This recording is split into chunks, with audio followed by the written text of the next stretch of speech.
Boa noite a todos. Para alguns que já participaram do estudo sobre Ruth, boa noite pela segunda vez. Agora vamos iniciar nosso estudo sobre o plano de Deus para a igreja, nessa aula 7 sobre a missão espiritual da Igreja do Senhor.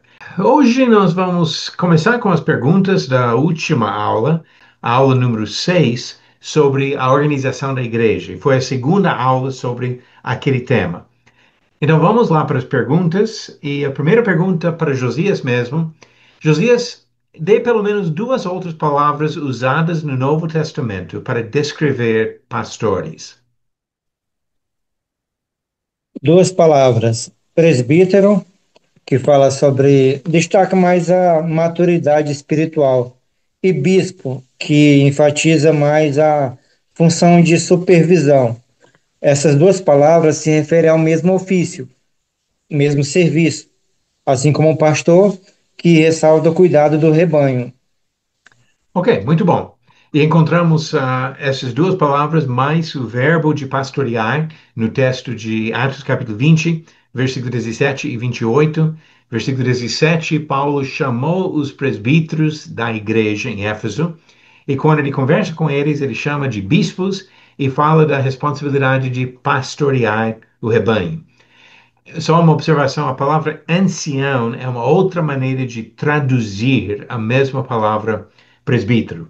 Então, dependendo da versão que você está usando, pode ser que encontre a palavra ancião. E Josias, como você comentou, é uma palavra que enfatiza mais a questão de experiência, de maturidade. Presbítero, ancião. Bispo, a ideia de supervisionar. E pastor, a ideia de alimentar e cuidar.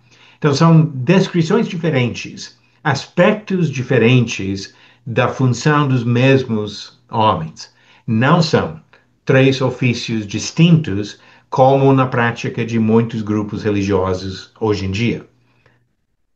Ok, pergunta número 2. Vamos para Brasília, para José Pedro.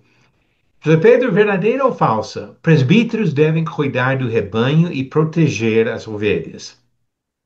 Verdadeiro.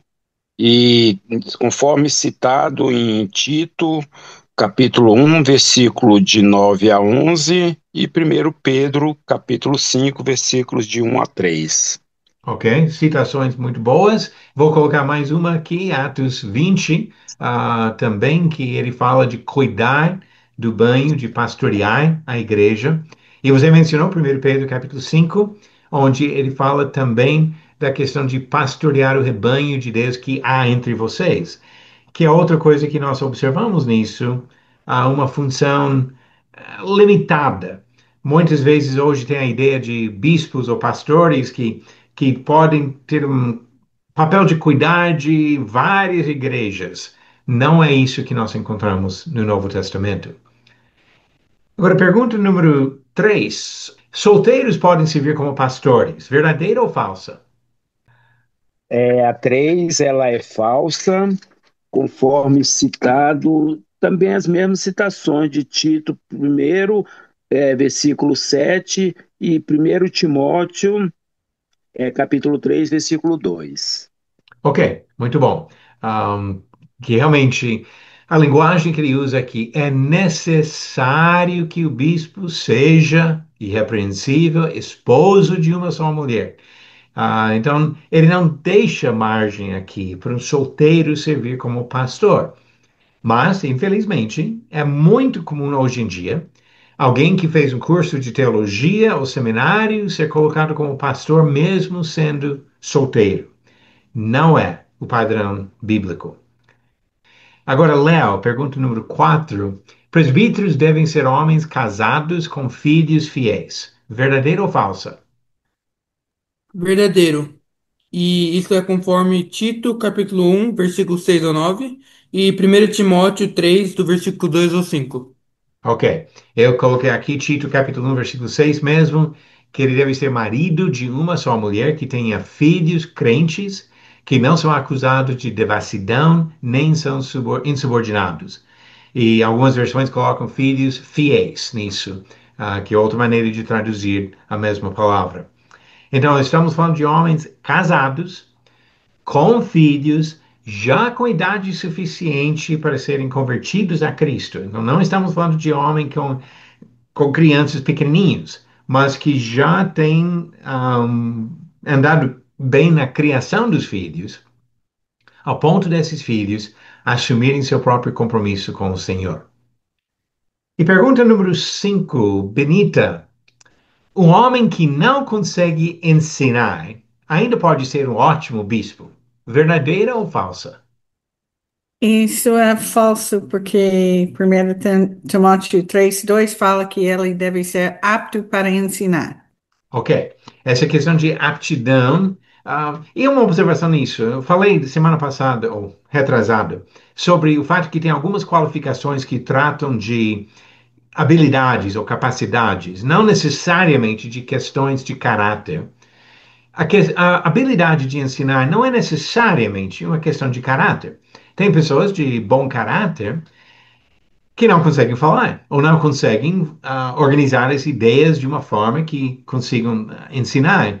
E a ideia do presbítero é não somente de poder passar algum ensinamento, mas de poder refutar falsos ensinamentos, como diz Tito, capítulo 1, versículo 9, que ele possa exortar pelo reto ensino e convencer os que contradizem este ensino. Então, isso é um nível mais avançado de capacidade de ensinar. É uma coisa ter um conhecimento suficiente para fazer em nossa própria vida. Outra coisa, ter conhecimento suficiente para repassar para alguém. E ainda outro nível de poder corrigir e refutar quando alguém contradiz a palavra. E o presbítero ou bispo precisa estar nesse terceiro nível de conhecimento. Não são todos, e não é necessariamente uma questão de dedicação ou de caráter, mas realmente ele precisa ter condições de ensinar. E a pergunta número 6, voltando para Josias, diáconos precisam ter todas as mesmas qualificações dadas para os presbíteros. Verdadeira ou falsa? A afirmação é falsa. Embora a lista seja semelhante, lá 1 Timóteo 3, a partir do 8, existe diferença de função e ênfase. Por exemplo, presbítero cuida da vida espiritual e do ensino. Já os diáconos servem nas necessidades práticas da igreja, como a gente vê lá em Atos 6, a partir do versículo 1.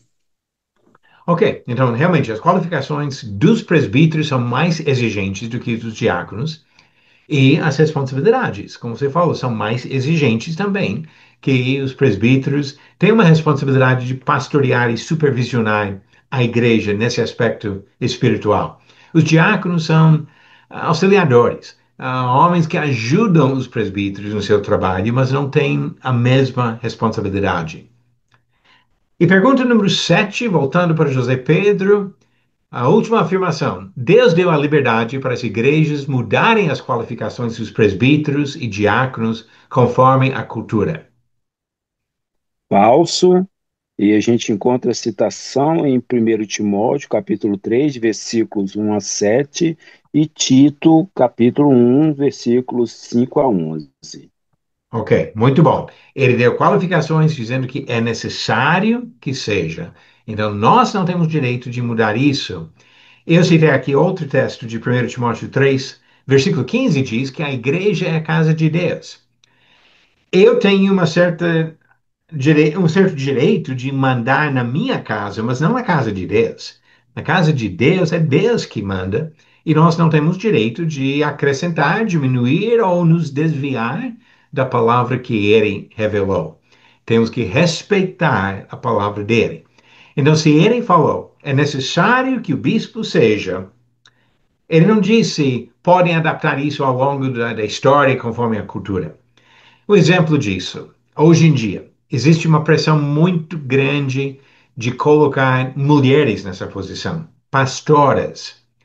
Mas a mulher não é marido de uma só mulher. Ela não tem as qualificações. Não é questão de caráter, nem necessariamente de capacidade ou de habilidade. Tem algumas mulheres que têm excelente conhecimento das escrituras, que falam muito bem, que mostram um exemplo de vida excelente, mas não tem todas as qualificações exigidas dos presbíteros.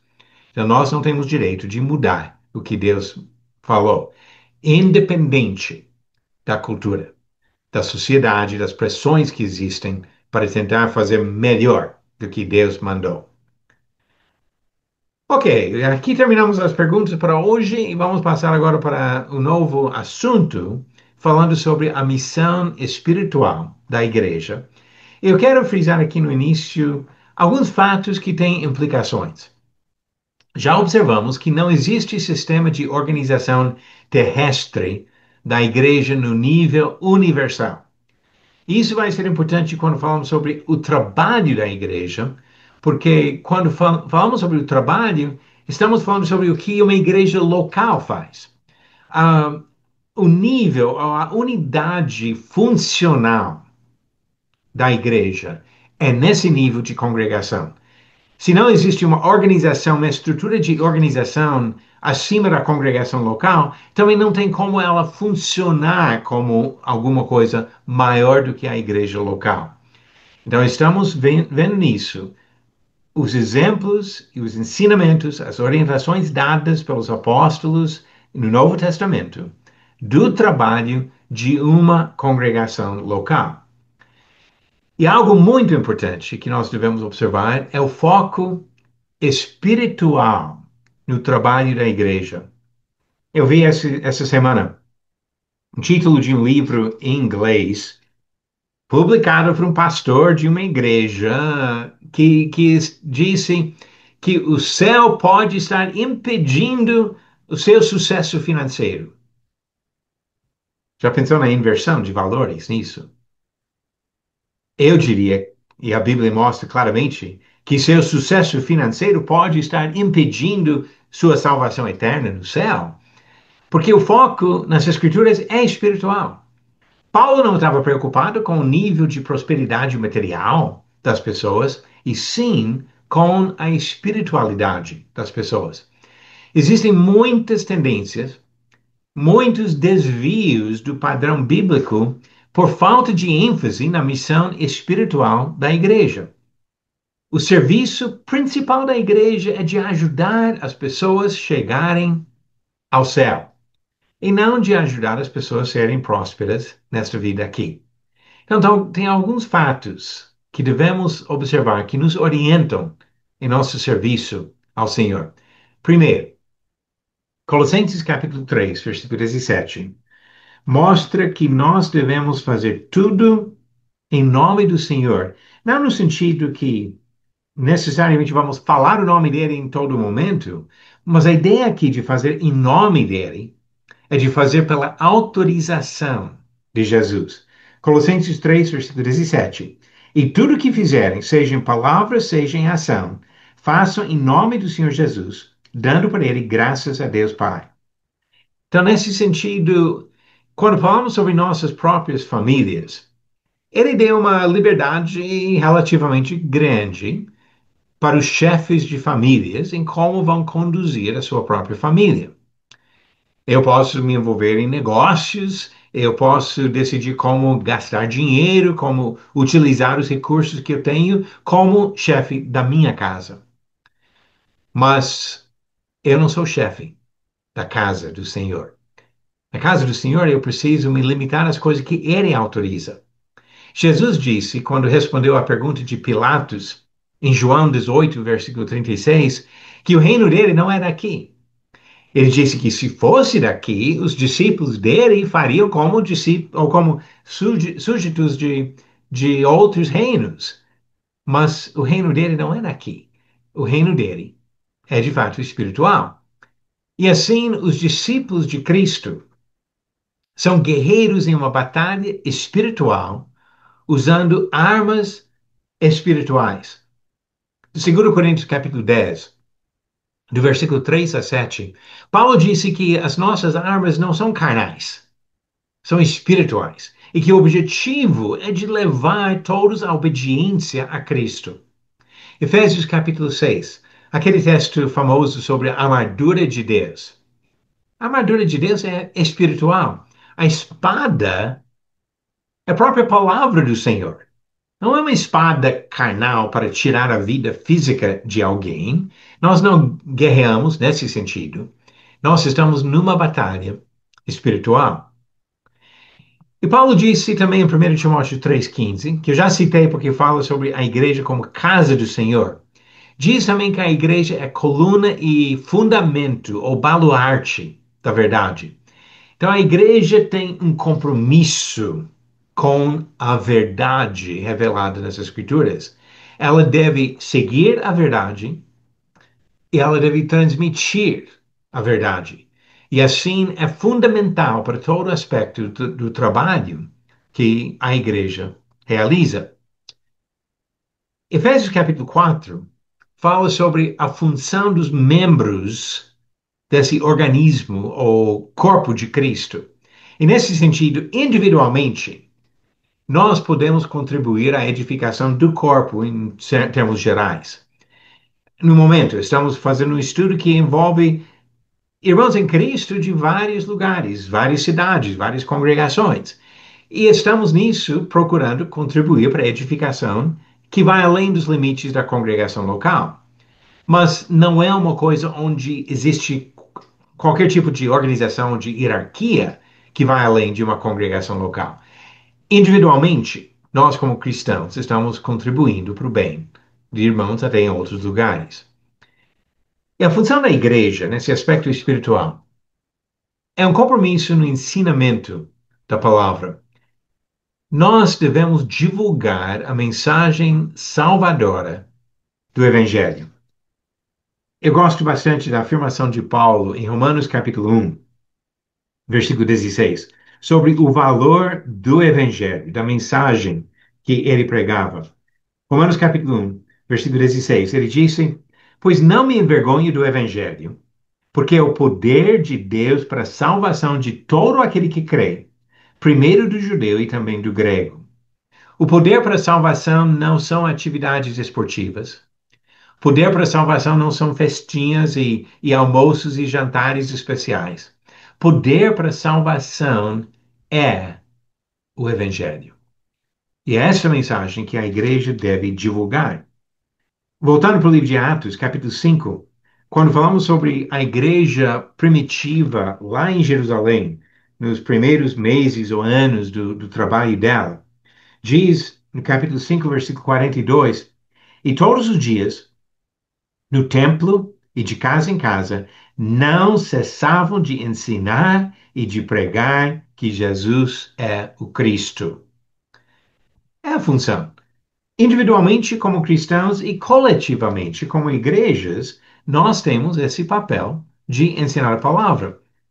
Paulo mandou a primeira epístola dele à igreja aos Tessalonicenses, e no capítulo 1, versículo 8, ele disse: Porque a partir de vocês a palavra do Senhor repercutiu não só na Macedônia e na Caia, mas a fé que vocês têm em Deus repercutiu em todos os lugares, a ponto de não termos necessidade de dizer nada mais a respeito disso. Então ele mostra que uma igreja com esse compromisso de pregar a palavra, ele falou que a palavra se espalhou na região de vocês, na região próxima e até para outros lugares. A igreja ensina a palavra.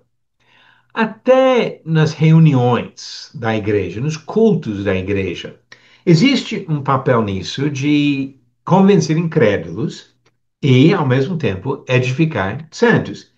De vez em quando eu ouço alguém tentando fazer uma distinção absoluta nisso, sugerindo que as reuniões da igreja são exclusivamente para os cristãos. Mas não é isso que Paulo disse. 1 Coríntios capítulo 14, começando no versículo 24, ele está aqui regulando os dons espirituais que eles tinham de realizar milagres, falar em línguas e profetizar, etc. Mas o ponto aqui, do propósito de tudo que seria feito, é importante até para nós. Diz o versículo 24, porém, se todos profetizarem e entrar ali um não crente ou não instruído, ele será convencido por todos e julgado por todos. os segredos que ele tem no coração se tornarão manifestos, e assim, prostrando-se com o rosto em terra, adorará a Deus, testemunhando que Deus está de fato no meio de vocês. Depois, no versículo 26, ele diz: que fazer então, irmãos? Quando vocês se reúnem, um tem um salmo, outro tem um ensino, este traz uma revelação, aquele fala em línguas, e ainda outro faz interpretação, que tudo seja feito para edificação. Então, observamos um propósito duplo aqui nessas reuniões. Tem um benefício para quem entra que ainda não é crente, e tem benefício de edificar quem já assumiu o compromisso de serviço a Cristo. Também no sentido de ensinar a palavra, a igreja tem o papel de enviar evangelistas para levar a palavra até para outros lugares. Em Atos capítulo 13, a igreja de Antioquia já tinha vários homens capazes de ensinar e pregar, então Deus mandou mandar dois deles para outros lugares. Diz Atos 13, começando no versículo 1. Havia na igreja de Antioquia profetas e mestres: Barnabé, Simeão, chamado Níger, Lúcio, de Cirene, Manaém, que tinha sido criado com Herodes, o tetrarca, e Saulo. Enquanto eles estavam adorando o Senhor e jejuando, o Espírito Santo disse: Separem-me agora Barnabé e Saulo para a obra a que os tenho chamado. Então, jejuando e orando, e impondo as mãos sobre eles, os despediram. Então a igreja enviou para fazer esse trabalho. Paulo e Barnabé saíram, pregaram em vários lugares, e quando terminaram a viagem, no capítulo 14, versículo 26, diz: dali navegaram para Antioquia, onde tinham sido recomendados a graça de Deus para a obra que agora tinham terminado. Quando chegaram a Antioquia, reuniram a igreja e relataram tudo que Deus havia feito com eles e como tinha aberto aos gentios a porta da fé. E permaneceram muito tempo com os discípulos. Então a igreja enviou, e no final da viagem a igreja recebeu e ouviu esse relatório sobre o trabalho. Esse trabalho de enviar evangelistas envolve também a questão de sustento financeiro para o trabalho deles. Aqui, implicitamente, a igreja de Antioquia custeou a viagem de Paulo e Barnabé, pelo menos a parte inicial da viagem, talvez a viagem toda. Filipenses capítulo 4, Paulo escreveu anos depois, em outra circunstância, sobre a ajuda que ele recebeu da igreja de Filipos. Filipenses 4, começando no 15, ele disse: e como vocês, filipenses, sabem muito bem, no início da pregação do Evangelho, quando parti da Macedônia, nenhuma igreja se associou comigo nessa questão de dar e receber, exceto vocês, somente. Porque até quando eu estava em Tessalônica, por mais de uma vez vocês mandaram o bastante para as minhas necessidades. Não que eu esteja pedindo ajuda, pois o que realmente me interessa é o fruto que aumente o crédito na conta de vocês.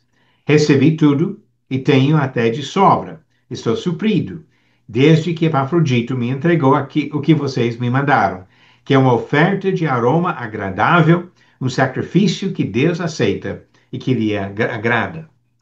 Então, Paulo não estava aqui querendo ficar rico, mas ele elogiou os filipenses pela atitude deles de ajudar com o sustento dele. Na primeira carta dele aos Coríntios, no capítulo 9, ele falou no versículo 14 e 15 sobre esse papel de igrejas sustentando evangelista. 1 Coríntios capítulo 9, versículo 14. Assim também o Senhor ordenou aos que pregam o evangelho que vivam do evangelho. Eu, porém, não tenho feito uso de nenhuma dessas coisas e não escrevo isto para que assim se faça comigo. Preferiria morrer e deixar que alguém me tire esta glória. Se anuncio o evangelho, não tenho de que me gloriar, pois sobre mim pesa essa obrigação, porque ai de mim se não pregar o evangelho. O que Paulo disse aqui? É certo igrejas sustentarem evangelistas, porém, ele não aproveitou desse direito de receber da igreja de Corinto. Ele até disse que ele recebeu de outras igrejas, mas ele não queria ser um peso para a igreja de Corinto. 1 Timóteo capítulo 5 também mostra que é um uso legítimo dos recursos da igreja para o sustento de presbíteros. Já temos falado bastante que presbítero, bispo, pastor é o mesmo ofício, mas ele disse, 1 Timóteo capítulo 5, versículo 17 e 18, devem ser considerados merecedores de pagamento em dobro os presbíteros que presidem bem, especialmente os que se esforçam na pregação da palavra e no ensino. Pois a Escritura declara: não amordace o boi quando ele pisa o trigo. E ainda, o trabalhador é digno do seu salário. Então, aqui, quando ele fala de pagamento em dobro, algumas versões falam de honorários dobrados. É sustento financeiro que ele está citando aqui. E que quem se dedica, um presbítero que se dedica a esse trabalho, merece seu sustento. E usa até um princípio de sustento, usando o boi, pisando trigo como exemplo para isso. A igreja também tem um papel espiritual no ensino, na questão de corrigir cristãos que voltam ao pecado. Em Mateus capítulo 18, Jesus falou de como agir numa situação de pecado de um irmão. Ele falou: se alguém pecar contra você, primeiro você vai e fala com a pessoa. Se ele não aceitar a correção, você volta com mais uma ou duas pessoas como testemunhas e fala com a pessoa. Se ainda não se arrepender, leva o assunto à igreja e a igreja fala com ele. E se não se corrigir, não se arrepender, mesmo nessa situação, deve se afastar dele. 1 Coríntios capítulo 5 tem um caso prático disso, onde houve um problema de imoralidade sexual na igreja, e Paulo falou para eles se ao expulsar essa pessoa do meio e não permitir que esse fermento continuasse no meio deles para prejudicar a igreja toda. É uma responsabilidade da aplicação da palavra até numa circunstância difícil. Então a igreja tem um foco espiritual. Pregar a palavra aos descrentes, edificar os cristãos, enviar pregadores, sustentar evangelistas e também presbíteros, corrigir cristãos que voltam ao pecado. Nossa função, principalmente, é espiritual. Agora eu quero comentar um pouquinho sobre um outro aspecto do trabalho da igreja que olha para as necessidades materiais. A missão principal é espiritual. Isso já temos observado. Mas há um lado material também do trabalho da igreja. Quando circunstâncias inevitáveis criavam necessidades materiais entre os santos, as igrejas locais cuidavam desses irmãos. E isso pode acontecer ainda hoje. Pouco tempo atrás, houve situação de enchentes que deixaram muitas pessoas, inclusive cristãos que eu conheço, no sul do país, que perderam praticamente tudo. E no caso assim, igrejas de vários lugares enviaram ajuda para as pessoas conseguirem o que precisavam para sobreviver naquela situação. No Novo Testamento, os cristãos contribuíam para suprir as necessidades dos irmãos. Em Atos capítulo 4, e antes de ler aqui, eu quero colocar no contexto de lembrar o que havia acontecido nos capítulos anteriores. No dia de Pentecostes, tinha milhares de pessoas batizadas. E sabemos de uma lista de lugares de onde vieram essas pessoas. A boa parte dessas pessoas não foram daquela região, mas sim até de outros países que tinham ido para Jerusalém para as festas religiosas importantes. E pelo tempo da viagem, o que aconteceria? Muitas vezes alguém ia para a festa da Páscoa e ficaria mais 7 semanas para a festa de Pentecostes antes de voltar para casa. Então a pessoa levaria dinheiro suficiente para uma viagem de 2 meses ou mais. Mas quando se batizaram no dia de Pentecostes, ficaram em Jerusalém. Muitos ficaram. Ficaram para continuar aprendendo, crescendo, porque por enquanto a igreja ficava só lá em Jerusalém. O que que você faria se fizesse uma viagem até para outro país, levando recursos suficientes para aquela viagem e de repente decide estender a viagem talvez por meses ou anos, ficando naquele lugar? Hoje em dia, talvez faria uma transferência bancária, mandaria um Pix, sacaria dinheiro num caixa eletrônico, mas nada disso existia para eles. Quando acabou o dinheiro, acabou. E assim, os cristãos que moravam em Jerusalém ajudavam os outros. Atos capítulo 4, começando no versículo 32. Atos 4, 32. Da multidão dos que creram era um, o coração e a alma. Ninguém considerava exclusivamente sua nenhuma das coisas que possuía. Tudo, porém, lhes era comum. Com grande poder, os apóstolos davam testemunho da ressurreição do Senhor Jesus. Em todos eles havia abundante graça. Não havia nenhum necessitado entre eles, porque os que possuíam terras ou casas, vendendo-as, traziam os valores correspondentes e os depositavam aos pés dos apóstolos. Então, se distribuía a cada um, conforme a sua necessidade. O versículo 36 e 37 falam especificamente do caso de Barnabé, que fez exatamente isso. Capítulo 6 fala de uma situação de viúvas que precisavam de alimentação e a igreja ajudava essas viúvas até com uma distribuição diária de alimentos. Surgiu um problema dizendo que estavam tratando melhor as viúvas daquela região do que as viúvas que vieram de outras regiões, e isso foi resolvido na igreja lá em Jerusalém. Mas o ponto é que a igreja usava seus recursos para ajudar essas viúvas pobres. Às vezes, as necessidades dos santos num certo lugar excediam os recursos daquela igreja. E quando isso acontecia, outras igrejas, outras congregações enviavam dinheiro para ajudar aqueles irmãos. Isso nós encontramos em Atos capítulo 11, onde houve um período de fome na região e os irmãos de Antioquia decidiram mandar apoio para os irmãos da Judeia. Nas epístolas de Paulo, Romanos, 1ª e 2ª Coríntios, especialmente, ele fala de organizar, junto com outros irmãos, para passar em várias cidades da Europa e Ásia e levar dinheiro para os irmãos de Jerusalém por causa de irmãos necessitados.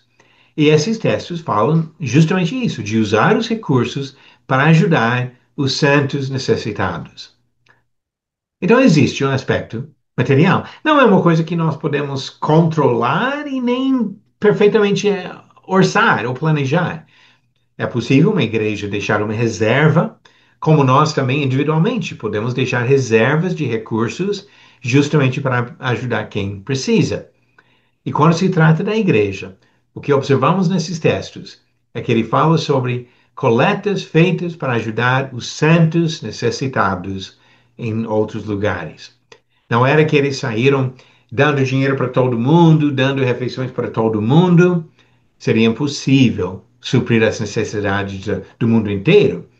Mas o amor entre irmãos e a responsabilidade de cuidar dos próprios santos nisso.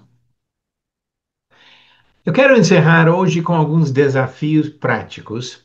Primeiro, vamos agir conforme a autorização do Senhor, conforme o que Jesus diz e revelou para nós nas Escrituras. Vamos manter o foco espiritual e celestial. O céu não está roubando nada da gente, mas as coisas desse mundo podem roubar o céu. E assim vamos demonstrar compaixão para os necessitados materialmente, mas vamos lembrar que a necessidade maior é espiritual. Porque, como João diz, o mundo inteiro jaz no maligno, tem pessoas perdidas no pecado ao nosso redor. Individualmente, E também coletivamente, como a igreja, nós temos um papel importante no ensino da palavra para oferecer para essas pessoas a possibilidade da salvação eterna. Não vamos ser negligentes nisso. Vamos cumprir a missão que o Senhor deu para nós, como igreja, servindo ao Senhor.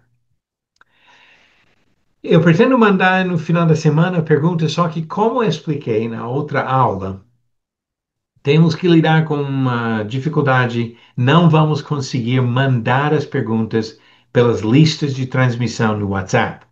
Então, se você quer receber as perguntas, precisa mandar mensagem para este número que está na sua tela agora: 11 99010 3631. Manda por WhatsApp mensagem de texto dizendo que você quer as perguntas para as aulas da terça-feira. E mande isso até domingo, para ter tempo para receber e para responder as perguntas. Infelizmente, por enquanto, não vai ser possível mandar para todo mundo, nem relembrando sobre os estudos. Nós continuamos com os mesmos horários. Domingo às 15h30 e 16h15, terça-feira, 19 horas e 20 horas, no mesmo link que você usou para entrar nesse estudo hoje. Então, por favor, não abandone, não desista só por não receber aviso. Vamos continuar com os estudos nos mesmos horários, se Deus permitir. Muito obrigado a todos pela participação. Que Deus abençoe cada um, que possam realmente buscar respeitar a vontade de Deus e servir ao Senhor para agradar o nosso Criador e Redentor.